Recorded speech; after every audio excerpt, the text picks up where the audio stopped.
Cristiano Ronaldo, the greatest goalscorer in the history of the sport, the captain, the legend, and right now, Portugal's biggest tactical liability. I know. You're already typing in the comments that I don't know ball. But listen to the tactics. Look at France. Look at Brazil. The media is hyping up the usual suspects for the 2026 World Cup. But if you look at the raw data, the most terrifying squad heading to North America wears red and green. Portugal is the heavy favorite to win this entire tournament. They have the perfect mix of youth, vision, and intensity. But to lift that trophy, the manager has to solve a tactical nightmare. Let's break down the engine, the Prodigy, and the one fatal flaw that could ruin everything. It starts in the engine room with Bruno Fernandes. If Portugal wins, it's because of his vision. Bruno's biggest asset isn't just passing, it's his rate of chances created. He acts like an elite quarterback. While other midfielders play it safe, Bruno constantly breaks defensive lines with split-second progressive passes. He doesn't need space to hurt you, he just needs a runner. But his greatest strength is also his flaw. Bruno is a massive risk taker, which means he loses the ball frequently. When his high-risk passes don't connect, his discipline crumbles. He starts forcing long shots, leaving the midfield wide open for devastating counterattacks. But Bruno's high-risk passes need a rock-solid foundation behind them. Enter João Neves. At just 21 years old, the PSG star represents the vanguard of Portugal's next generation. He offers a terrifying blend of technical elegance and defensive tenacity. Operating as a deep-lying playmaker or a relentless box-to-box engine, his ability to recover possession and instantly initiate rapid transitions is what makes Portugal's high-intensity style possible. He provides immense tactical flexibility and a composure well beyond his years. But there is a gamble here. Neves is young.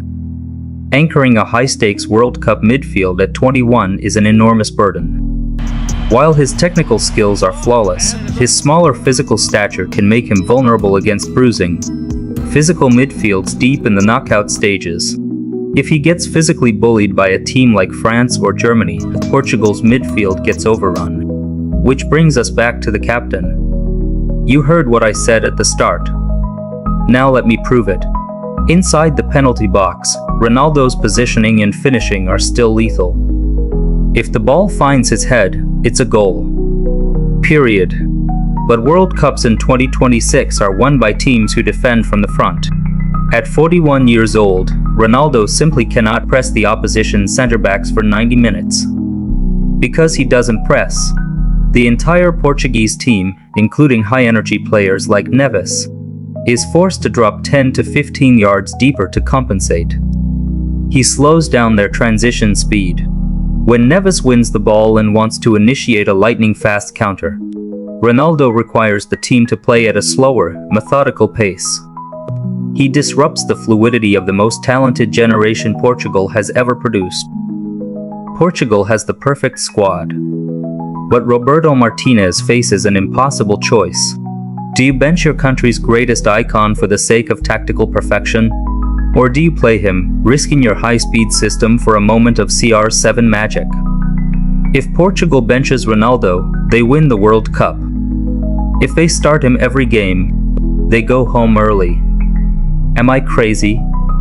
Let me know down in the comments if Ronaldo should start, or if he needs to be benched. Drop a like, subscribe for more tactical breakdowns, and I'll see you in the next one.